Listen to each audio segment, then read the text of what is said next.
After the Gold Cup in '51, you left the Sayers team, didn't you? Yeah, I got my tummy full of Sayers and the way he could manipulate. Like he would pay Harrison and what's that guy's name? The street is named after him. A writer, sports writer, Royal Brome. Royal Blum. He'd pay them to, to write certain things. He told Royal Brome once that I was a drunk. Sayers was a drunk, and he would hide his empties in the sponson of the boat, the Slow-Mo 4, where 4 had the hole in the end of the sponson. And then sometimes you'd have a half dozen bottles in there, and when I go out to run it, I'd always check and take those bottles out because they could come up and hit the deck and knock the deck off and have broken glass all over the place. So I used to get on his butt to give up drinking, and he was half mad at me all the time. All the time he was half mad at me because I didn't drink and he did. And I had a good reason to stop him from drinking. And so to get in with me, he told Royal Blum that I was a drunk. So Royal Brome wrote that Sayers had to get rid of me and then the camp when I quit because I was drinking too heavily. So I went down and sees Royal, and he saw me coming, and he dashed into another room because he knew I was pissed off and I was going to, because I'd already gotten to Harrison. I lifted him up and I slapped him a couple of times across the head in the office down there, the PI office, and I was strong then. I couldn't do it now. I can't even lick. Yeah, I could. I might be able to lick his wife. Oh. I like the opportunity to try. We'll just keep rolling right past that. After you left Sayers, did you go to work for Key-Kiefer right away? No, it was about 2 or 3 months later. I had a good job with them. I enjoyed it because I was away from my family and I didn't enjoy that. But so I had to keep real busy, and I did. I went to Florida. First job was to find a spot to test outboards down in Florida, and I found a couple of spots. And Key-Kiefer didn't like either one of them. I finally found another one he liked. How did you meet Key-Kiefer? Did he track you down when he heard your reputation? After I won the Seafair race. Yeah. Oh, let me tell you, when I was getting the boat ready for the Seafair race in Sayers' shop, I was real busy. I had the carburetor off before, and I was changing C chamber went haywire, and I found out something. I wasn't an expert, but I knew enough when something was broken to put a new piece in, when something was in several pieces. Sure. And the C chamber was broken up, so I was putting a new C chamber in it. And I felt like somebody was watching me because I told the crew to get their butts out. They're always smoking and talking and drinking. Mike Welsh was always yakking, and he has a couple of friends there, and Joe Schobert was a friend of his, and they were always yakking. So I told them to get their butts out, that I was trying to get them all ready for the race. And as long as they wouldn't be quiet, I was going to do it myself. I felt somebody was watching me. In fact, I had a Pinkerton man at the door to keep everybody out, including my crew. And Sayers, especially Sayers, because he was a horse's butt. I felt somebody was watching me from the door, and I looked around, and here's a man with a hat and a cigar in his mouth, unlit, and the hat pulled down, and a fat man with a cigar and a hat. So I said, "Who the hell are you?" He said, "My name is Carl Kiekefer. I'm sorry for the intrusion."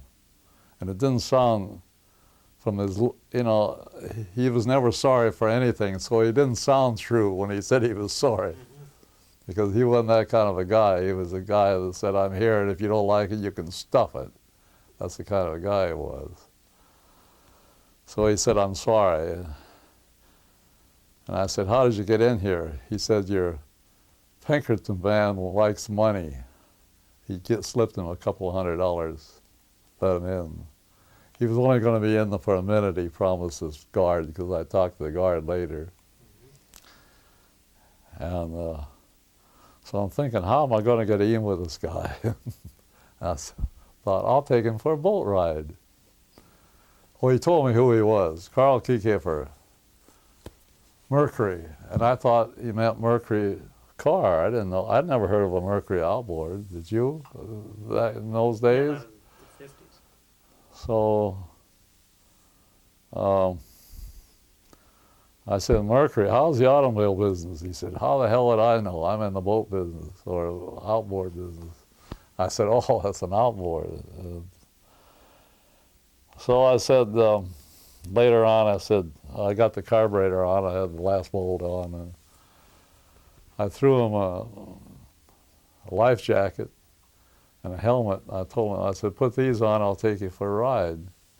He said, "You will?" And the cigar dropped out of his mouth, and boy, he got his top coat off and his hat off, and he was undressed in seconds, and he's in this jacket. And I put the boat in the water, and Now, was this the shop at Hunts Point, or was yeah, this is the shop at Hunts Point, yeah.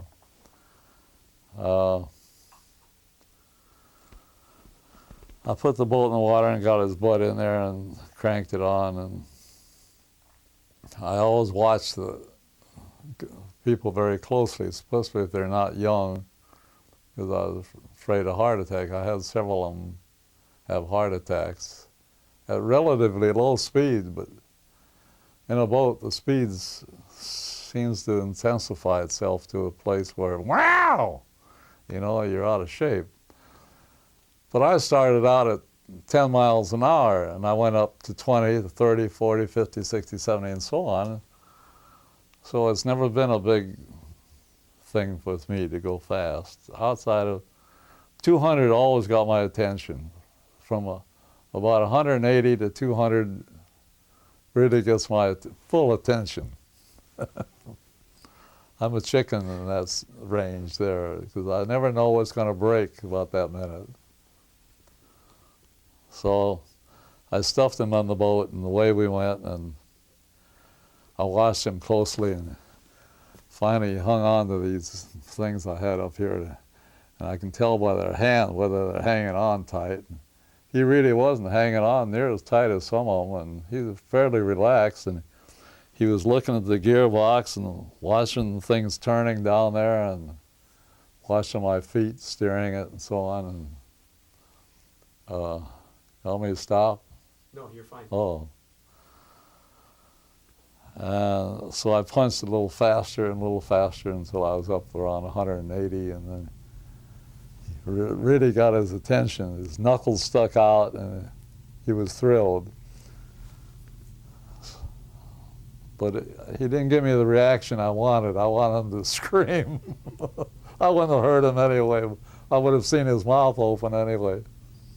So I brought him back to the dock, and I gave him a card and said, "You have ridden in the slow motion today at 180 miles an hour."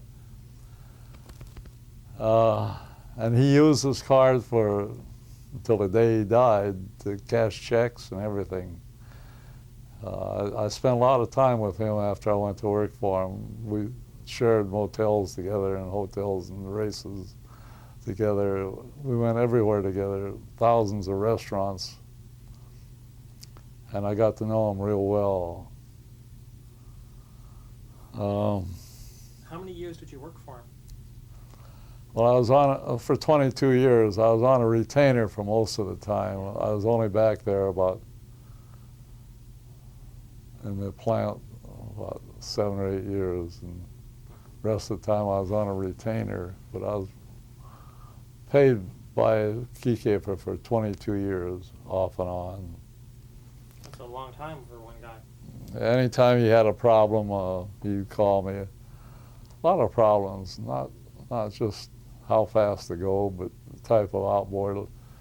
For instance, I always criticized the color of the outboards. I hated green, and most of the damn outboards were green. I finally got him to paint them all black. First, I said, why don't you paint them like Easter eggs? Then he did to get even with me. So you'll find a lot of outboards, Mercury's, white, yellow, pink, purple, blue, black, everything down the line.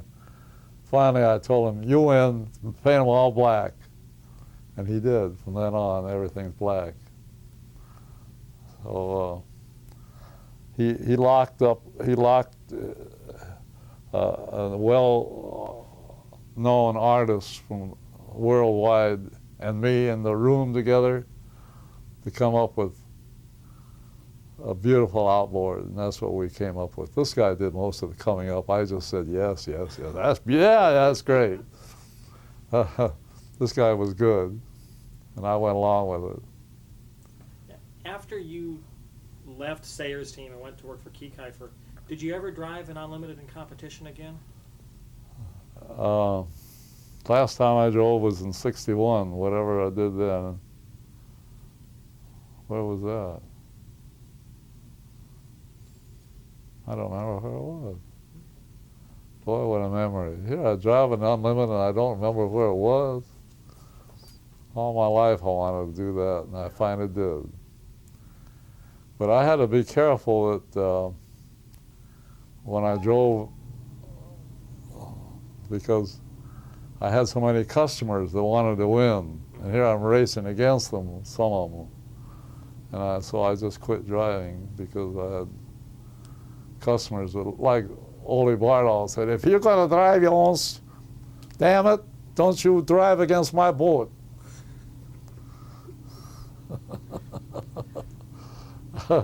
So I had to be careful.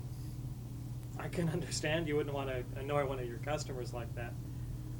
When you were working for Keykifer, were you still involved with any of the Unlimited teams? Did you work for anybody else? Did I what? After you were hired by Keykifer in Yeah. the 50s, and before you started building boats, there was about 3 years there after you left Sayers, before you built your next boat. Did you work for any of the other teams? Did you work for Such Crust? Well, Such Crust, as a friend, Jack Schaefer asked me, he said, I just paid Staudinger $5,000 to change the sponsons. And he said that the boat would run and set a new record. And the boat hadn't picked up a mile an hour. And I've got a team of people out here all ready to check the record that we're going to run after you fix the boat. That's the kind of guy he was. So I went to Staudinger and I told him what to do, the sponsons. And he did. And I stood right there. That's the only way I could get him to do anything correct. Because he always wanted to do his own way about everything. And they took the boat out, they ran over the record one way and blew the engine coming back. I see. And so Schaefer always talked to some druggist on his way home, and the druggist said, well, what does Jones do to the sponsons? Well, he set them at 4 degrees angle of attack, then set them at 8 degrees. So Schaefer had Staudinger change the angle of the dihedral of the sponsons to 8 degrees because his druggist was a real intelligent person. Never saw a boat in his life. So that's why the boat never did get around to making a return run. They changed the sponson to 8 degrees. And then Staudinger got a hold of him and said, for $5,000, I'll give you a pair of sponsons that'll set the world on fire. You know what he did? He built V-bottom sponsons. Now let me tell you what a V-bottom sponson will do. You go into a turn with a V-bottom sponson, and he built 2 boats for him too, and you should have seen them. They go into a turn, and this half, this V, is approaching the water, and it's lifting. But this half is a negative. It's sucking down. So when you go into a turn, the whole sponson would submerge.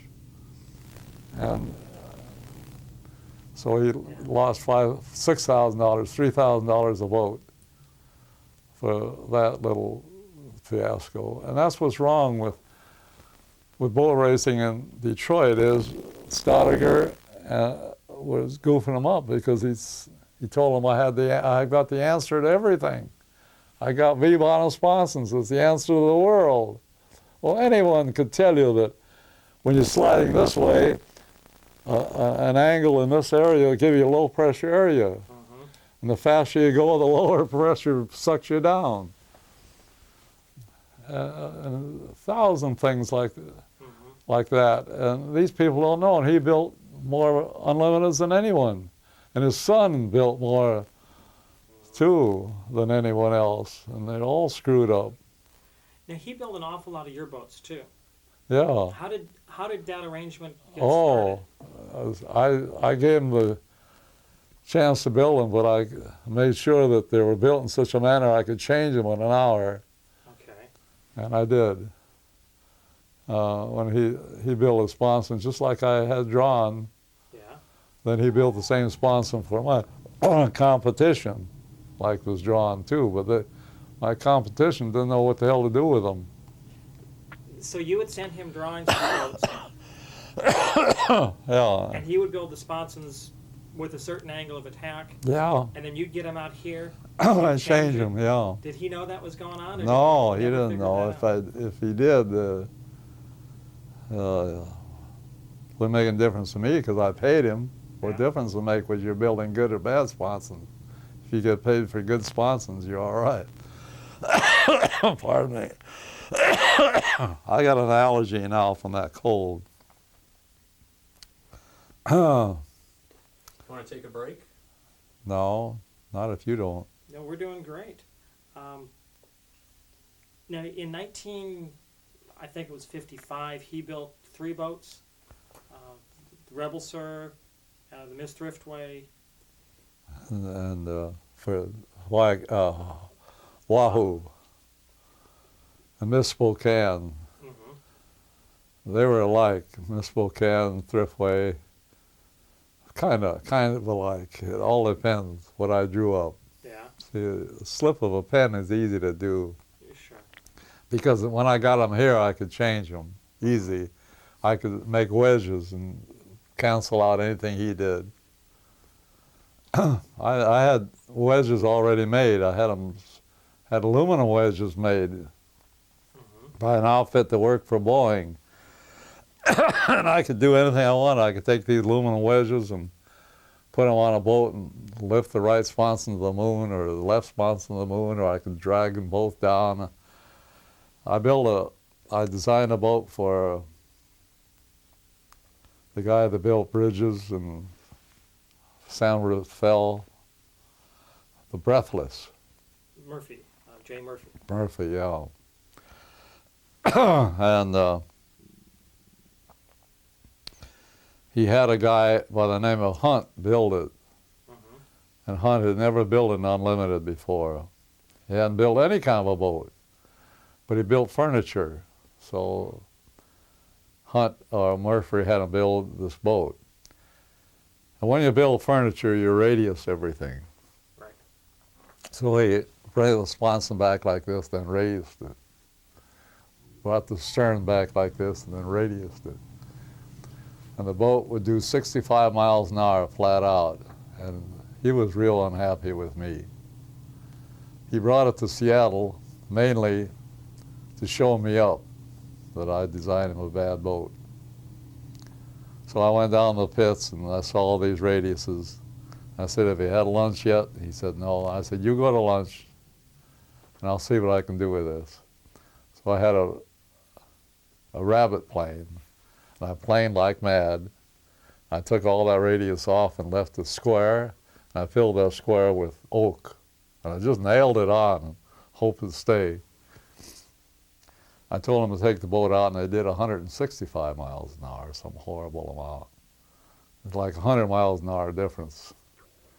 He never thanked me or anything. He just didn't apologize for calling me every name in the book. He was really a nice guy, too, I thought. But everybody that gets into a race boat, it becomes a horse's butt. Yeah. Really, they do. They get jealous. They get jealous of their competition. They call them the names. They call everybody in the business like I do. I call them names. If they're horses' butts, I let them know that. Yeah. There's no doubt about it when they have no doubt about it when I think that, because I usually tell them that.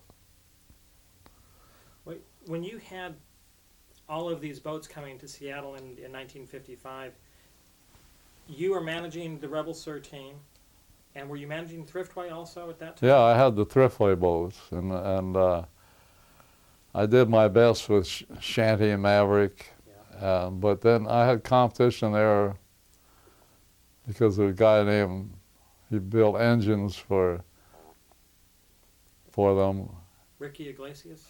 That Mad Russian, long-haired guy. What's his name? Gledovenko. Gedovenko, Howard Gedovenko? Yeah, you're a good man. You got both names. I only had one. He built engines for Wagner. And Wagner and I were good friends, and he was taking them. He was charging them $65,000 for a stock engine. In 1956? Yeah, 55? oh, he was getting money. He told them it wasn't stock, though. He said it was souped up.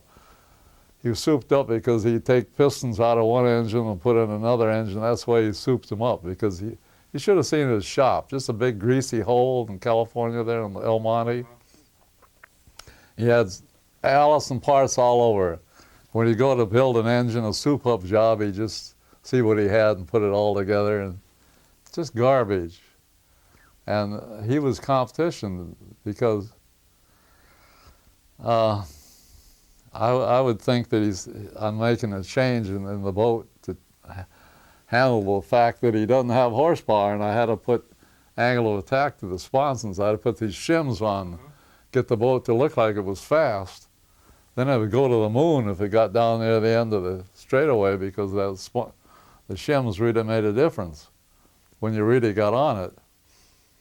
And every once in a while, he'd get another engine from somebody else that ran pretty good.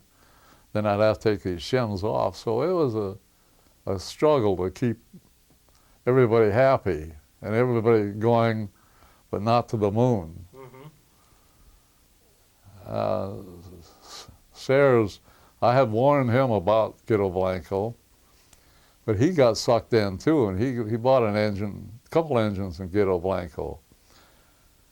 And I put one of them in 5, and it just wouldn't run, so I had to take it apart. I found pistons, different sized pistons in each cylinder. The thing was 13 degrees, retarded spark on one side and right on the other side, or advanced the other side. They're pieces of junk. And I finally get them to where they ran pretty good, but it took forever taking those things apart. And I didn't know that much about them either. I just had common sense about automobile engines, and I know how to time an engine, at least, and that made a lot of difference. But he suckered Stan in for, I don't know, $15,000 for a super engine that wouldn't even run. Wouldn't even make a noise. Oh, he had the timing reversed, one bank against the other bank. One bank was running real good and the other one was loafing and trying to catch up to it. Oh, stuff like that. That's terrible. And, With those Guido Blanco was going to kill me once. really? I had given them a 38 pistol that I kind of liked, and I thought it'd be a good present for Guido. Maybe it'd get him to build good engines or something. I gave him the pistol. One time he came around, he couldn't shoot me with it. He could blow my head. What was he mad at you about? Who knows? I guess because I'd call him a damn Russian bastard or something. I don't know what it was. Well, when you brought those boats back to Seattle and you started working with Thriftway, whose idea was it to bring Bill Muncy on the team? Mine, because I was working for Keykeeper at the time, and Keykeeper had goofed on the, we'll say, the 1955 outboard. I don't remember exactly what year it was. He closed off all the air. When you put the cowling on, you close off all the air. But he didn't realize this. So the engines blew up and they hurt some people and he got sued. In fact, I think he killed a couple of people when they blew up. They burned to death. Some women, some guy's wife, and he was really teed off. So I had to go to Detroit and have all the 55 sent to me to this shop in Detroit. I rented a big shop, and all these engines came in, and I had a couple of guys helping. We took the power heads off, drilled holes in the base so they could suck air through the base. Keykeeper thought he was cutting a fat hog in the butt by making the casting all close in so no salt water would ever get in there. Well, you couldn't get the air in there either, so they blew the engine up when you put the cowling on. The boats were tested in Sarasota, Florida, with the cowling off, because the first thing the guys down there did, took the cowling off and got it out of their way so they could see how the engine was running, see what was wrong with it. Well, then everybody put the cowlings on to put them on their outboards, boats, and that shut off all the air. So a guy came in one day, he said, "My name is Bill Muncy. I race boats. But I don't win races. Damn it!" You know how he was. I said, "Why don't you win races?" "Because I'm driving a piece of crap, that's why." "Piece of crap, you hear?" You know how he was. I said, "Well, I can hear you, so don't shout. I can hear you, kind of." He said, what do you want me to do?" "I want you to change it. These policemen built this boat, and they didn't know their butt from third base about boats." So I went to look at it, and they were right. He was right. They didn't know their butt from third base. So I nailed on some of my wedges and changed their whole perspective. And he started winning races. And he got to be a good driver. So I told him he needed a whole new boat. So I built him one. And at that time I met the guy that designed the good Chevy engines. What was his name? Cole. How did I remember that? I can't remember how I remember that. He's a nice guy, and he was a real sharp guy, and I had him build Muncy an engine the way I wanted it built. Then Muncy won everything in 266. So when I built Miss Thriftway, I naturally got Bill interested, because he was interested, all right, to come out and drive. He told me his dad only paid him $25 a week to sell Chevrolet engines back there, which was a lie. His dad paid him everything. His dad loved him, bought him a house, bought everything in the house, paid him several $100s a week. I don't know how much. I never found out. So when I hired him, I said, "I can pay you $1,000 a month." I didn't know any better. And he said, "Well, that'll be fine." Then one day he told me, he said, my dad paid me more than that every week. He said, I want more money. After I had him a while, he got the thrill of driving a fast unlimited. Then he got to be a problem, money-wise. I handled the crew and the money and traveling, and he was always asking for an advance on his money, and finally I advanced him more money than I could, that I ordinarily paid the crew to go on a race. So once he went to Willard Rose and said, I want a new guy to run this outfit to Willard. Jones doesn't ever give me any money. He's a tightwad. So Willard gave him a piece of paper and a pencil and said, you go over there and write down everything you don't like about Jones. And take all the time you want. Willard was a smart man. So once he came back with a blank sheet of paper, he couldn't think of anything he didn't like about me. That ended that. But he wanted to take over the finances. He would have broken Thriftway. He was spending money like it was going out of style. How did you and Willard first meet? How did that connection get made? His brother, Ray Rhodes, had a store too. And his brother came to me and he said, you know, Thriftway needs a boat, race boat. I said, why? He said, I don't know, I just need a race boat. So he said, why don't you go see my brother? My brother runs this outfit. His name is Willard. Tell him he needs a race boat. Just go up and tell him, Willard, you need a race boat. And that's what I did. I went in there and I said, my name is Jones. Willard, you need a race boat.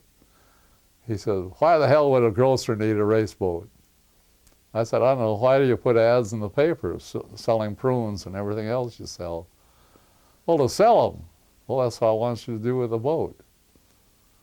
But I said, I don't have much time. I got to get back there. I'm building a couple boats back there in Wisconsin, Michigan now, and I don't have much time. He said, well, will you please give me an hour? I want to check with my group here and see if they want a race boat. I'll say, I'll give you an hour. So an hour later, I went there and he said, you back already? So he said, okay, we'll take it. How much money? I said, $30,000. That was cheap. Find out what Budweiser costs if you don't think that's cheap. So that's how I met him, and he's a nice guy. We got along great. He's honest. He ran an honest company. I enjoyed what he did for Thriftway stores. He made a bunch of honest people out of a bunch of thieves. Everybody sells groceries is a thief. Did you manage the Thriftway team the entire time they raced? Yeah. Yeah, I had to deal with Willard. I said, don't tell me how to run a boat and I won't tell you how to sell your damn prunes. He said, that's the deal. And he shook hands on it. That's what it always was. Never a squawk. He's a good man. It's a lot different from Sayers, wasn't it? Oh, dear. Willard Rose is a great man. Mm-hmm. He was greater than anyone. Was there a real feeling of accomplishment when you were able to beat Sayers with first the Shanty and then the Thriftway? Oh yeah, that's fine, because Sayers told the driver, let's see, what was the driver? Joe Taggart. If any of the Jones boats go by you, you shut off. So he shut off and had a fire or something. Always you had a little smoke because the exhausts were so close to the cowling that wood always charred a little bit. Mm-hmm. And he shut off when it was Shanty went by. I called Colonel Slay yesterday. Did you? We had a long conversation. He loves me. Good. Yeah, he told me to be sure and come by and see him, and I love him. He's a nice guy. Great driver. Real great driver. Not anymore, of course. He raced motorcycles after he quit racing the boats. Ran his motorcycle off of a cliff, like I did my car the other day, only this cliff was 150 feet down, and he got hurt pretty bad. I said, how are your sickles running? He said, I put them away. They're not running anymore. I've had it. He said, I just too old. I said, how old are you? 75. I said, well, I'm 85. I still have a sickle, but I can't get my leg over it. My legs don't work that good. Now, was Rush Schley a friend of Bill Wagner's? Is that how he got Yeah. chosen? Well, no. I introduced Slade to Wagner. That's right. That's another deal like Willie Rose. Wagner was a great boat owner, real great. And he had the money to back it up. And I went to him and I asked him the same question. How about a race boat, Bill? He said, well, yeah, I've been thinking about it, he said. Rita, I've been thinking about it. I said, well, you've come to the right place. And I came to him. He didn't come anywhere. Anyway, before that day was over, I had a down payment on a Shanty and Maverick and a dinner. and I told him, I said, just to show you my spirit's in the right place, I'll buy. That's why I bought dinner. That's not a bad deal. Trade dinner for 2 race boats. Yeah. His money man was Emmett, the first man ever had a heart transplant. Emmett, I think it was Emmett something. And he yelled, he said, Emmett, come here. He said, make this man out a check for 30 grand. Emmett said, what do you want to do? He grabbed his heart. He said, what do you want him to do, have another heart attack? He said, just make this check out and shut up. Wagner was a real nice guy. He was that way with everybody. He just joked with everybody. He was a nice guy. His dad kept him in the saddle as long as his dad lived. And he said, I couldn't get out of the saddle until my dad died. Then I started spending his money. He owned a 3 million acre ranch full of not cattle. They had some cattle on it too, but mainly oil wells. And one day he said, let's you and I go out and find a big piece of land. I want to buy a big piece of land in Nevada. And he had purchased one of those tankers, air tankers from Boeing, surplus. And he had a real great guy flying it. We flew all over Nevada, and he saw a piece of land he liked, and he bought it, 1 million acres, exactly. And it took us all day to fly around. That's amazing.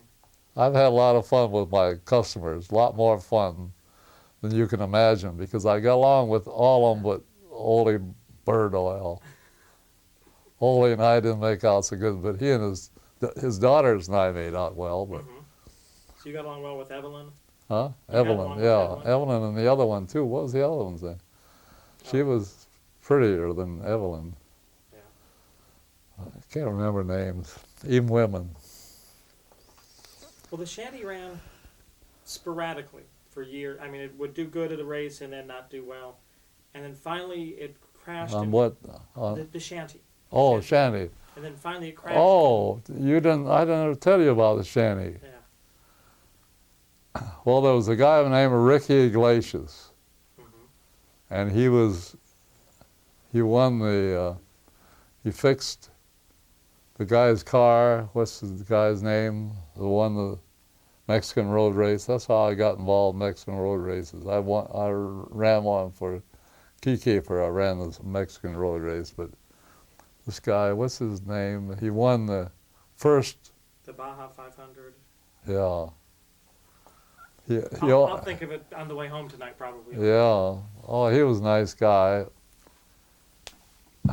What was I going to say about him? Oh, he he went down into Mexico, drove down in Mexico with his Lincoln. He bought a Lincoln because all our cars were Lincolns, the Mercury, and won the races. And he stopped at a little restaurant someplace in a little town in Mexico somewhere. And he was eating his food, and the waitress said, "Is that your car out there?" And he said, "Yeah, my car is out there." She said, "Well, some Mexican is looking at it. He got the hood open. He's doing something to it." And so he rushed out there, and here this Ricky Iglesias had the carburetor half off, and he had the distributor off, and he had him laying on the sand there, and this guy, I can't remember his name, real well. Oh, dude, I knew him real well. Anyway, Ricky said, "You're going to get in the, Senor, you're going to get in the car race, and you're not going to win anything with this piece of crap."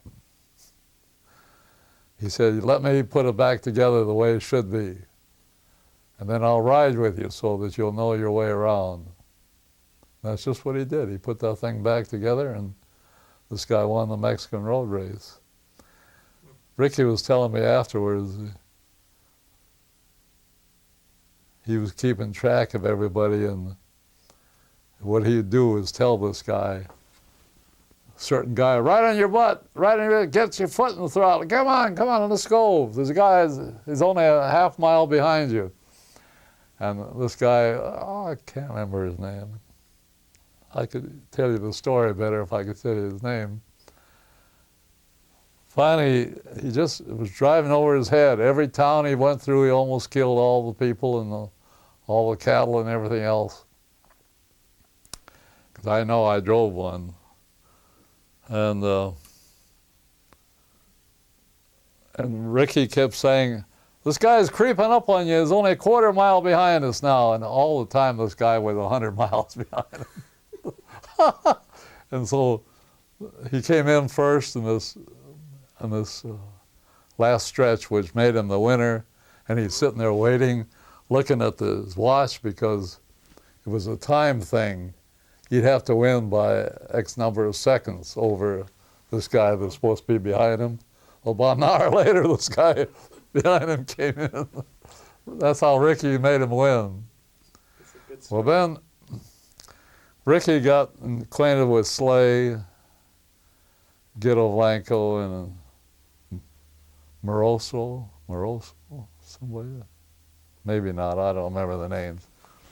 And finally, I had Jack Ramsey at the crew chief of Shanty, but I didn't know it, but Jack Ramsey didn't believe in the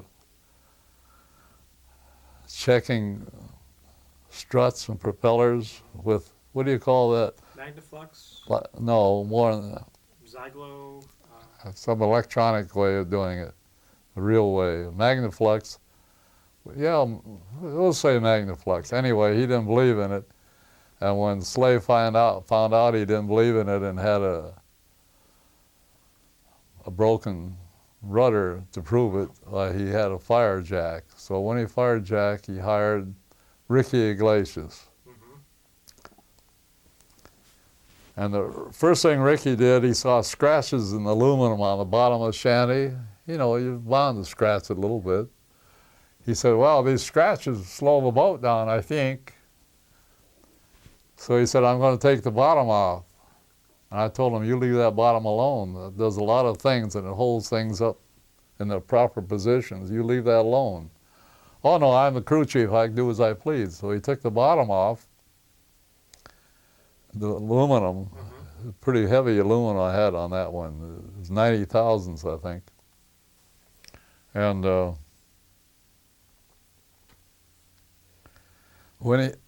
he had the boat hanging up on cables, and everything sagged, and he put the new bottom on with a sag. Didn't know any better. He didn't know. It's just like Anchor Jensen didn't know a race boat from an airplane. And what happened was the bottom raised a little bit as it came aft, maybe 3/32, not much, just you couldn't see it. So looking at it, it looked like Ricky did a nice job. But when I looked at it, it was different. You know, I put a straight edge on it. I didn't know. But anyway, I told Slay and Wagner, if you get rid of that Mexican, I'll take a look at your boat and see what's wrong with it. Because he was going to the moon every time. He'd get up to 110 miles an hour on the bow, it'd start from the moon. So he didn't win anything for a couple of years. So finally, the race got to Washington, D.C., and everybody wanted to meet Eisenhower, I think it was. And they had to win the race in the President's Cup race to meet Eisenhower, so they were really eager to win. So Wagner came up to me and said, please, please, please tell us what's wrong with the boat. I said, you fire that Mexican and I'll tell you, because as soon as I fix it, that stoop will change it again. Every stoop does. Every idiot wants his own way. I even want my own way. That's why I'm an idiot. So Wagner said, okay. And I said, well, fire him. He's right over there. So Wagner and Slay went over and fired Ricky. And I told Ricky why, and he accepted it, apparently. Well, he gave me some phony checks he never changed on me either. He had a bad habit of, like every other Mexican, writing checks he didn't have any money on. So I had the boat lifted up, and the sun was shooting through the window of the hangar in Washington, D.C., and I could see the bottom coming up aft. And the Navy was building a shack out in the back, out of wood, and they had shingles, and I went out there and got a couple of shingles. And I took the screws out of the back plate, aluminum, and I drove these shingles in there, put the screws back in and cut the excess shingles off, and had him take the boat out, and he ran it up to 199 miles an hour. No problem. And he was just happy in a clam because the boat was hamming again. And I had a motel right near there. And the next morning I heard Rolls engines and boats, two of them, start up and crank around. One was Jack. Jack Schaefer? No, Jack. The guy who got hurt. Jack Regas. Huh? Jack Regas? Regas, yeah. The Hawaii Kai? Yeah, the Waikai was there and Shanny. And I heard the boat start up, and I got into my clothes in 1 second. And I drove up there just in time to see a cruiser pull out in front of Slay when he was doing 100. Well, Regas said that he was doing 197, and Slay went by him. And just then a cruiser pulled out in front of Slay. The Slay made a turn and destroyed Shanty. I thought Slay was dead. I just about died with him, but he was just hurt. What did you feel when you saw one of your boats crash like that? Did you? I was always concerned with the drivers. Ever since I prayed, I cheated. I got an in with the Lord. I don't know if you know it, in spite of the way I talk sometimes. The Lord still forgives me for that. And I prayed. I prayed every race I ever won. I prayed that nobody would get hurt. I didn't pray that they'd win or run good. I just prayed that nobody would get hurt. And consequently, when they weren't hurt, they were running, and when they were running, they won. It was that easy.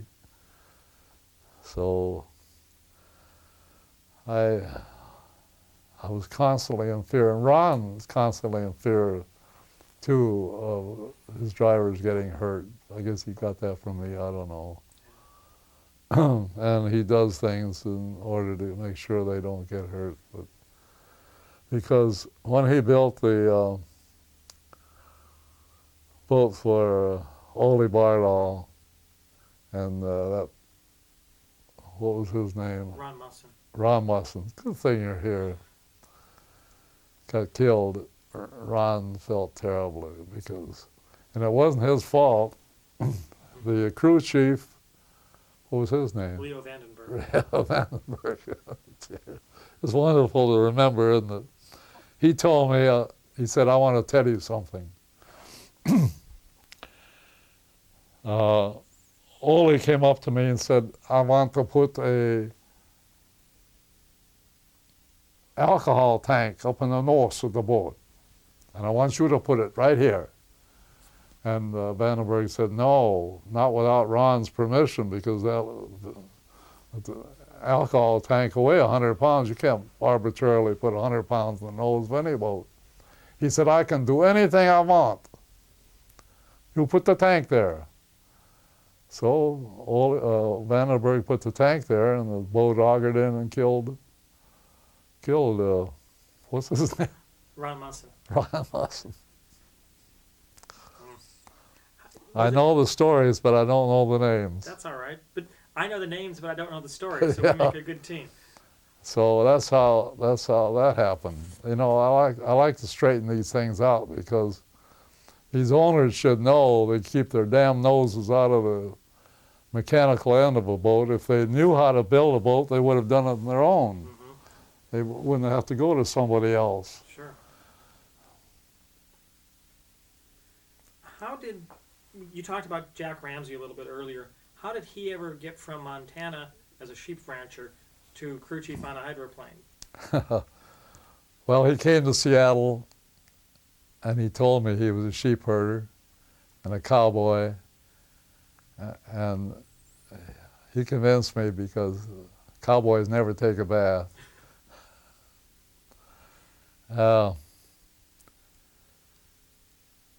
He wanted a job at Boeing, and I was a foreman at Boeing, so I fixed him up a job in my shop. And he did excellent work, good mechanic, worked hard, but he's a union radical.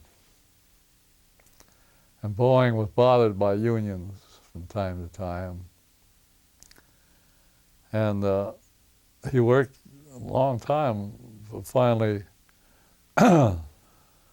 union trouble came up and he chose to go with the union. And so I got another job on this thriftway, working on this thriftway, come to think of it. And that's how he got, He was a good worker, excellent worker, did good work. In fact, I had a good crew. Miss Thriftway was a good crew. I can't remember the name, all the names. They're dead now, most of them. Joe, oh, the little Indian is not dead. He's the only one. I'm afraid I don't remember. Oh, you gotta. Joe Langer. Joe Langer, I remember. That's right. That's right. Let me ask you just a couple questions about a couple of boats that I'm curious. The Tempo 7, did you design that for Guy Lombardo? I designed it for the man that built it, that had Staudinger built a boat for a man in the Army. What was his name? Colonel or big shot. Yeah, what was it? Built a boat back east. Pretty good one. What's the name of it? Oh dear. That's one that I haven't. Well, anyway, I was a good friend of Guy's, and I told him I'd design a boat that I'd give Staudinger the design, and he'd make sure that he built it just like the. Staudinger had a bad habit of building boats, but not the way he wanted to do, a certain amount, just enough to throw it off. Mm-hmm. You know, you got to go all out. If one guy designs, you got to go along with him all the way, or you're going to have a piece of garbage, and that's what always happened. So Gardner, what was the other name? His other name? Gardner was the. Colonel Warner Gardner? Yeah, Okay. yeah, he got a boat, and Guy saw the boat and he liked it. So I think he asked me for the design. I'm pretty sure that's the way it happened, but I wish I could remember. That was kind of a mixed up deal anyway. Too many people involved. I got too many phone calls. One from Gardner, one from the musician Guy Lombardo. Kyle Lombardo, and one from the builder Staudinger, and several other people who were trying to make a quick buck off of this job. And but Temple of Seven was my design, yeah. And who drove it? Danny Foster. Danny Foster, thank you. And Danny was driving it in Washington, D.C., and once he was driving Miss Thriftway in Washington, D.C. And once he went screaming by Danny because Danny had spun out on a turn and got behind, and he hadn't gotten all his speed up once he went by him.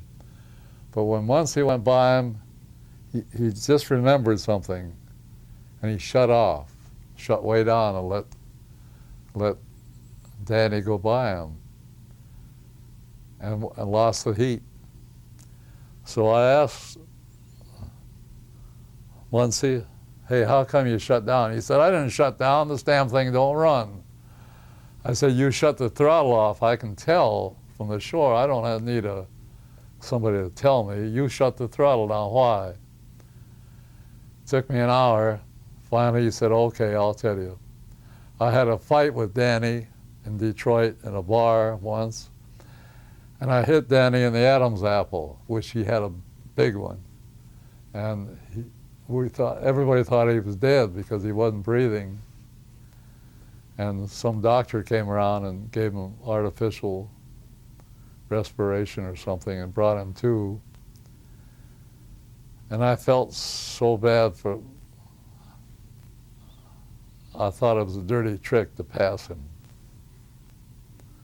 I said, well, I'll have to get another driver. Oh no, I'll pass him again anytime. Don't get another driver. That was the third time I told him I was going to get another driver. And he straightened out. Yeah. So the next time around, he went right by him, good shape.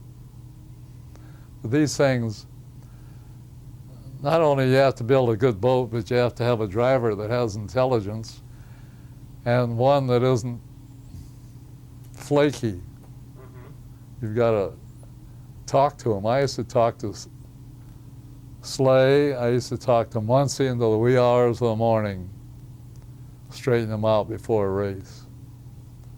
Because when you're flaky in the head, you do stupid things. And when you're racing a boat, it's not the time to do stupid things. Let's talk a little bit about the Thriftway. You managed the team for almost 8 years. As long as they're in the business. And let's see. Well, the first Thriftway was successful for a couple years, and then it had an accident in Madison. Yeah, destroyed it. That was quite a deal, that accident. I had never raced at Madison before, and I wasn't acquainted. But I saw a bunch of boats running out there, big cruisers, 25-foot, 30-foot cruisers, and I could tell each one of them thought he was a race driver because he's making waves all over. And they had they had them stationed here and there around the course as for safety. But there was one of them who had about a 25-footer, thought he was in the race, and he was running alongside of Muncie. And I told Muncie, you see, I had made a repair on the boat because he destroyed the sponson in Washington, D.C., and we came right from there to Madison. And I told Muncie, take it easy. Don't set any records. Just win the race and don't set any records doing it. And you'll be all right. Well, he wanted to set a record that'll last forever. And he was coming down the chute up at 185, 90 miles an hour. And this donkey was out there in that 25-footer trying to race with him. I left a wave for him he was up ahead of him before he started because Muncie was, "Meow!" And the guy left a wave for him, and Muncie hit the wave at 190 miles an hour and tore the sponson right off, and the boat disintegrated. And had alcohol, 180 octane fuel all over the water, and we were out there picking up the pieces, Muncie and all, and had this water and alcohol. 190 proof gasoline on our balls, and we were real happy about nothing. And once he was pretty well busted up, but he said, told me later, he said, you build bad boats, they come apart. I said, do you remember me telling you not to run fast? You didn't tell me not to run fast. You told me to go out and set a record. You always lied about everything. Just opposite of what I had told him. But anyway, what we're going to talk about there was important, and I can't remember what it was. We're standing there. Doug was there too. He can't remember? Is he just a photographer, or no memory? A photographer without a memory. I don't have anything to forget even. There's just nothing up there. We'll catch up with that thought. I'm sure we'll remember it. Tell me a little bit about the Thriftway 2. Oh, that's a lot of fun. You mean now or then? Both. Well, I designed it for 2 engines.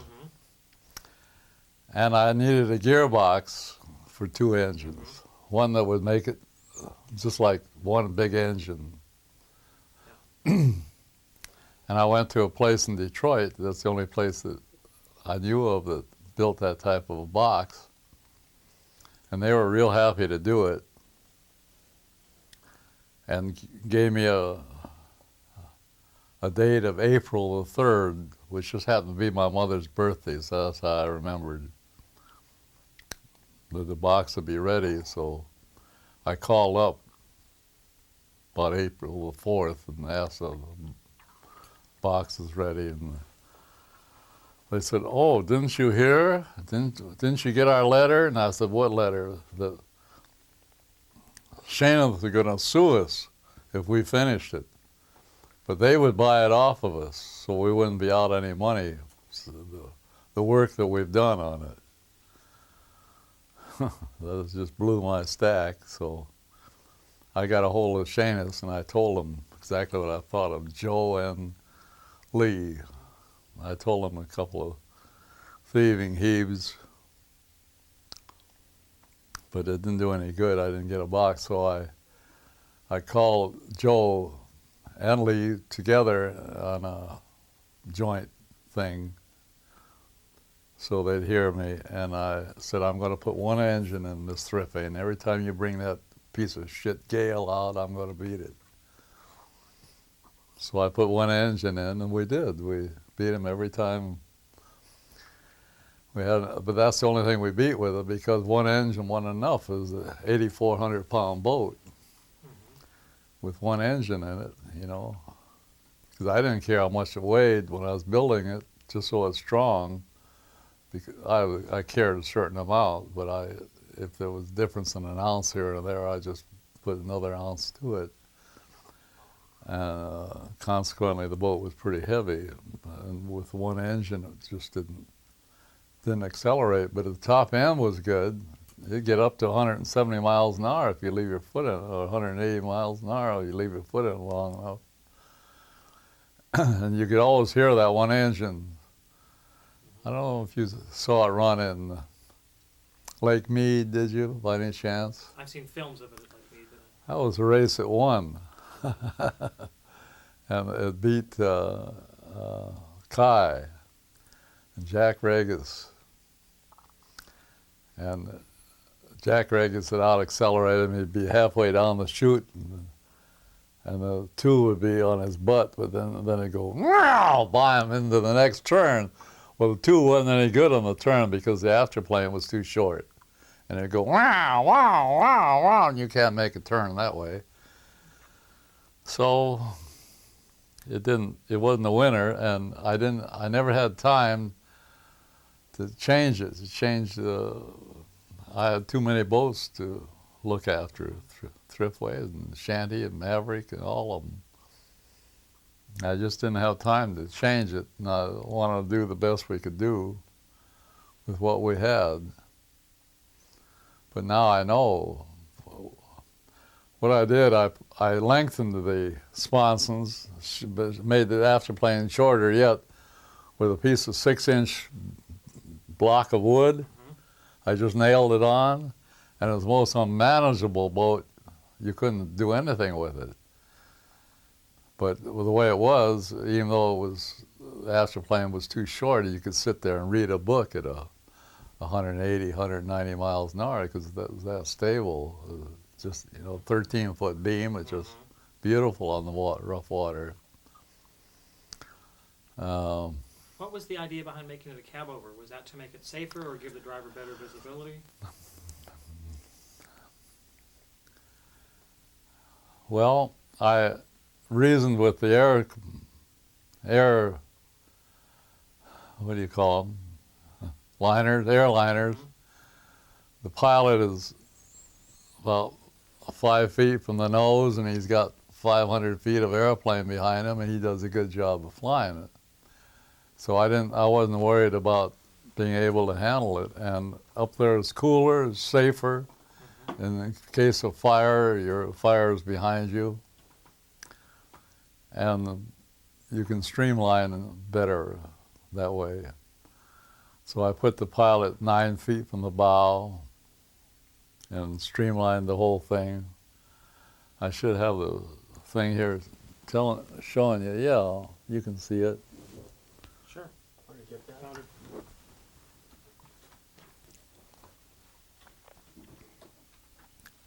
You can lay it right on my lap, and Okay. the photographer can pick it up.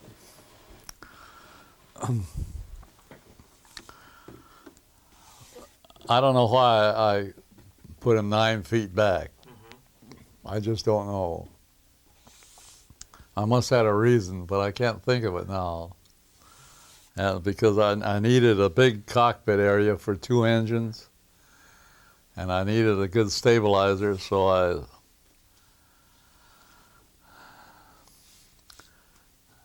I went to a shop in Los Angeles where they made aluminum race car bodies, and I made them a pattern of this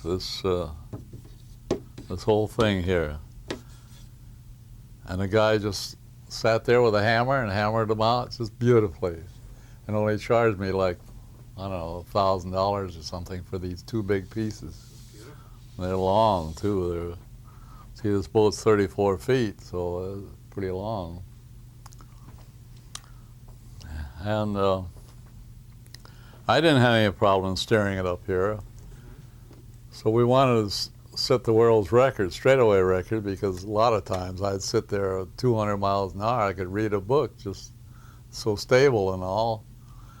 So I told Muncie, take the boat over to Chelan and we'd run. Well, I couldn't go over there,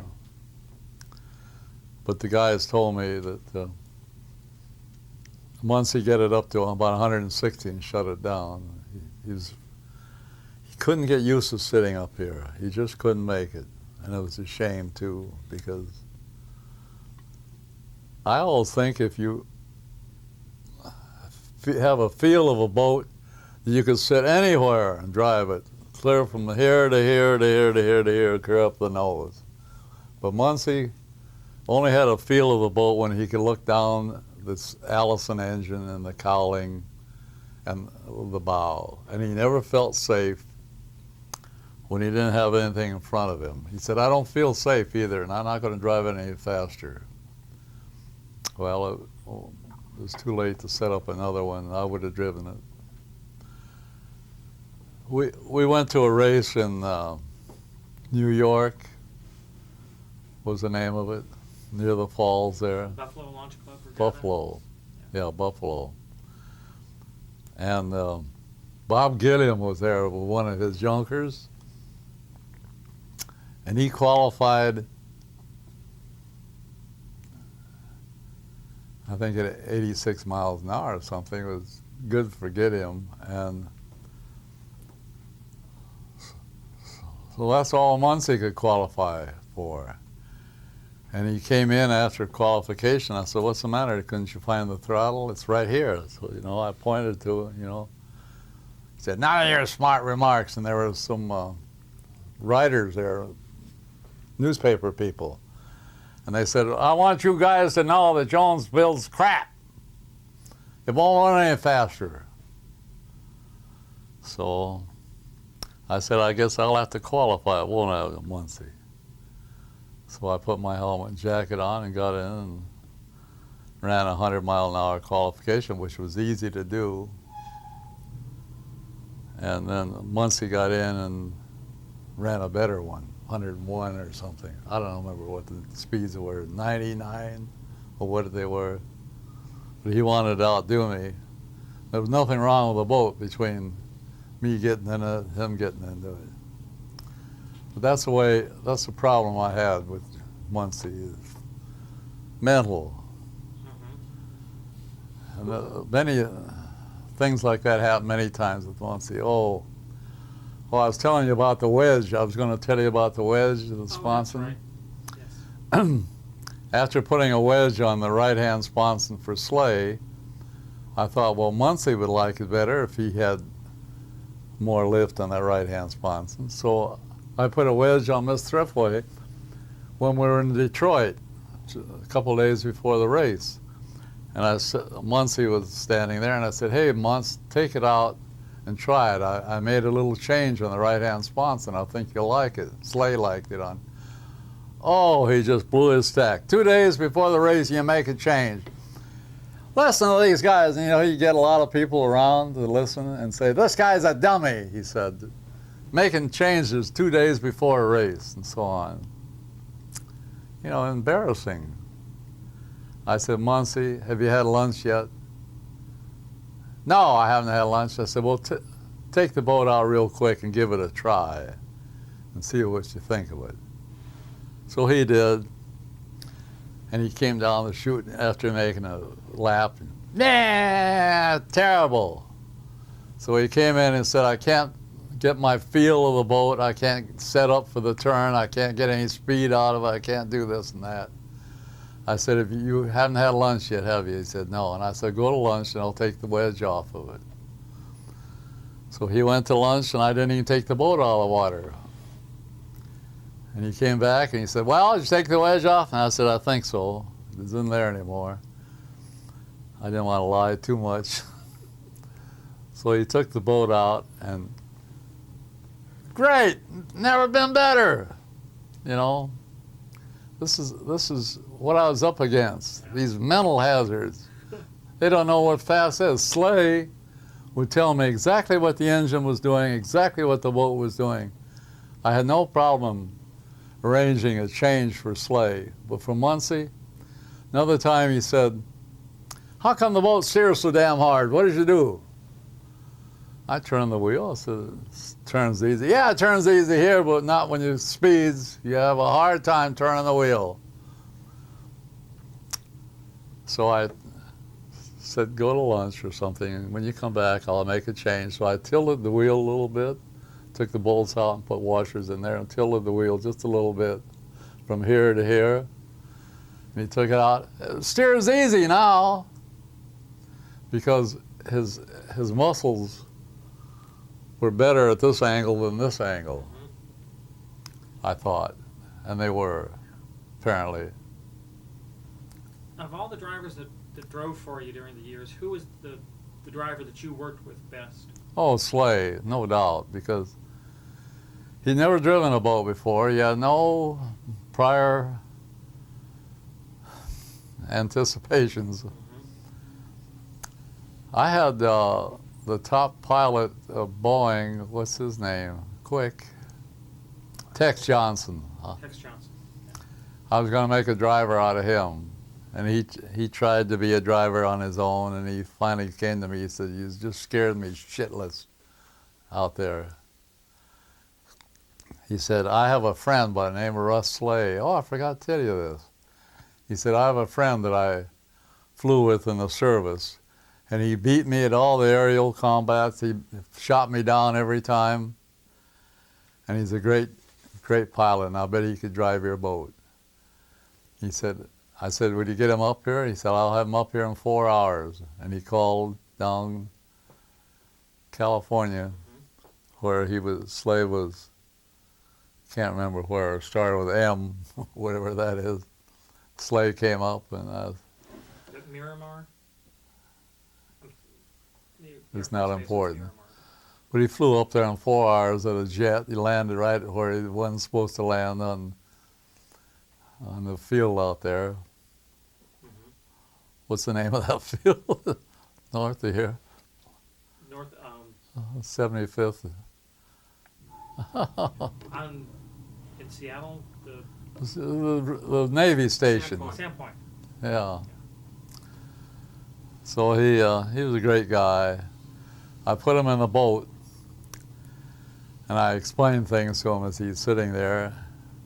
Of course, he'd flown P-38s and everything that the Air Force ever built.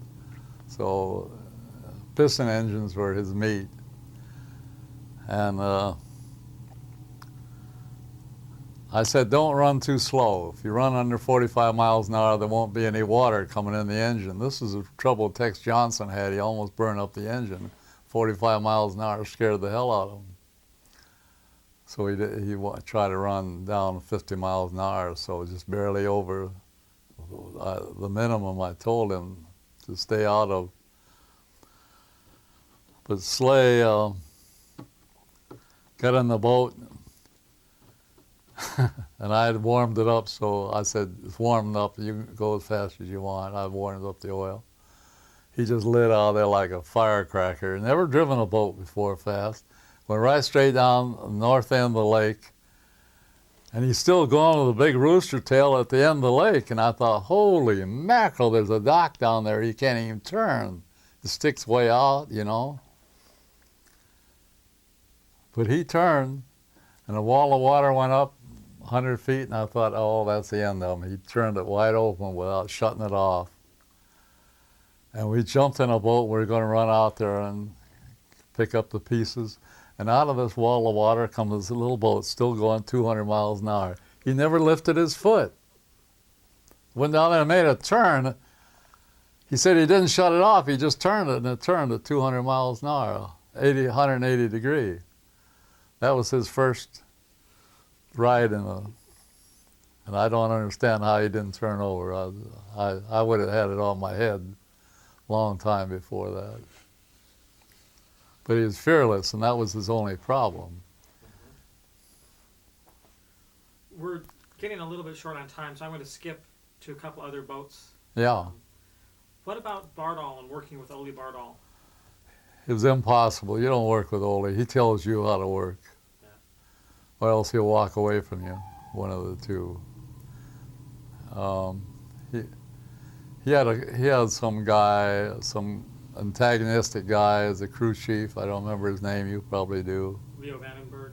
No, Leo was a nice boy. This is before Leo. This guy real antagonistic. He's gonna hit. I'll smash you. I'll smash you. You know, always gonna fight. And that's why we couldn't get along. I just didn't have anything to do with Ole after that. Burns Smith. What is it? Burns Smith. Yeah. Do you know him? Apparently. I know his son's Burns has passed away. Yeah. Well, that was impossible to work with him. The last boat that you built, was it? I guess there were you built the Bardol in '62, and then the Tahoe Miss in '63, and then the Exide was built in '63, and then you stopped building boats. Why did you stop at that point? It seemed that you were. Well, I was building a boat called Exide. Mm-hmm. I designed a boat called Exide, and I drew it out full size in their shop out in the north end of Seattle. What's their names? Well, the Stone brothers, Myra and Gwen Stone. Yeah, And then- yeah, two brothers, nice guys. And I told them not to have a crew chief by the name of George McKern. George McKernan, because the first thing George does in any boat is move the engine forward to keep it from going over backwards, and they auger it in and brake, like he redesigned a couple of drivers' faces, augering in. And I said, don't have, who's the builder with the Ed Carrollson. Carrollson? Don't him, because he'll staple it together and it'll fall apart. And they got those two guys involved, just because I said not to, as far as I know. And here I told them, I said, the location of the engine was drawn out full size on the floor, and I made a plywood silhouette of the engine, and I laid it on right where it belonged, and I drew a line around it to make sure they know. And the first thing McKernan did was move it forward, you know, a foot or so. I'm talking about an inch. Inch is too much. It's the wrong direction. And he moved the engine forward and augered in Myra's face. Mm-hmm. How did I remember that? I'm amazing. Yes, you are. Once in a while I remember something. No,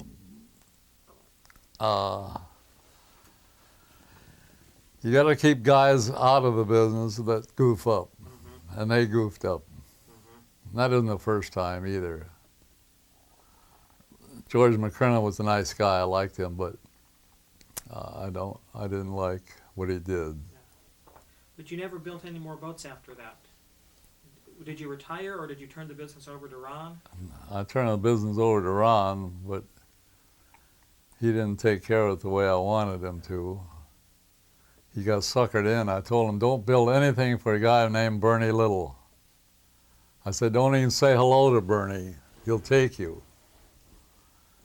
Well, Ron said, I don't have anybody else to build for, and I got to have some money. I got to run the shop. So, I built several boats for Ron down in California. I built that jet boat you saw on the picture, and I built some tunnel boats, and I built 2 boats for Pay and Pack. Mm-hmm. I built a lot of boats, but Ron's designs.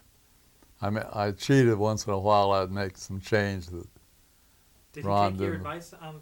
Huh? Did he take your advice on the designs, or did he pretty much have his own ideas? Oh, he has his own ideas. He's good. Yeah. But there'd be something that I didn't like, I'd change it.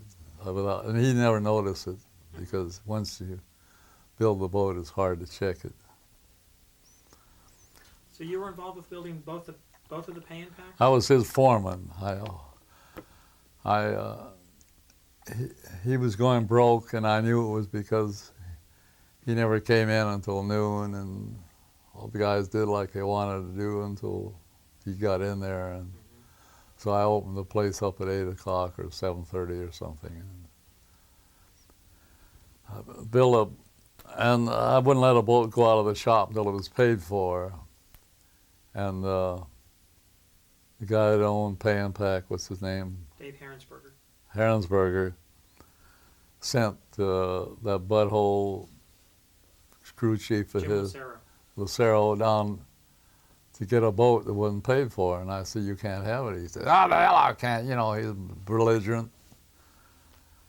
So I said, you just leave that boat here because it's going to stay here until it's paid for. And boy, what's his name? Herensberger. Yeah, Herensberger got on the phone and got me on the phone and, what the hell are you doing? I said, you're just like everybody else. Once you get the product, you don't want to pay for it. So when it's paid for and the check is cashed and through the bank and Ron gets the money, you can have the boat. And he was peed off. I don't blame him, but I was peed off too. I don't blame me for getting peed off. And Bobby, one of my mechanics, good builder, came to work early one morning, and here was Lucero. Oh, I got a chassis of a truck, and I put it across the opening of the gate so he couldn't open the gate and get the boat out because the boat was on the trailer outside the shop. There wasn't any room in the shop for it. And here Lucero was with the rope in his car trying to pull this truck out of the way. And Bobby ran him off, told him to get out of there. He called the cops. So I saw to it that he didn't have to get the boat until it was paid for, and when it was paid for, I let him have it. Yeah. And he said, when I see you again, I'm going to beat the shit out of you. And I said, I'll be welcome, waiting for you. But he never did. He greeted me like a long-lost friend next time he saw me. Again, we're almost out of time, but tell us a little bit about the Driftway 2 project now that you want to rebuild the boat. Oh, well, here about 3 or 4 months ago, my grandson got an inclination to build it. And he said, have you got the drawing? And I said, yeah. So I gave him this drawing. And so he didn't find time to build it. So I thought lately, maybe I should try. And so that's the point I'm at now. So I got the plans back, and I'm going to redraw them so they're legible. And if somebody wants to contribute $1 or so, I was thinking maybe if everybody in Seattle gave $1, I'd have enough money to have Ron build it, or somebody, or Ron Jr. Ron Jr. is a real great boat builder. He's the best. He's as good as his dad. Better than his granddad. Well, if Ron or Ron Jr. don't want to get involved, we'd be happy to let you do it down at the museum with us, and we'd work with you. But That'd be great. you just have to come up with some money first. Yeah, that's the problem.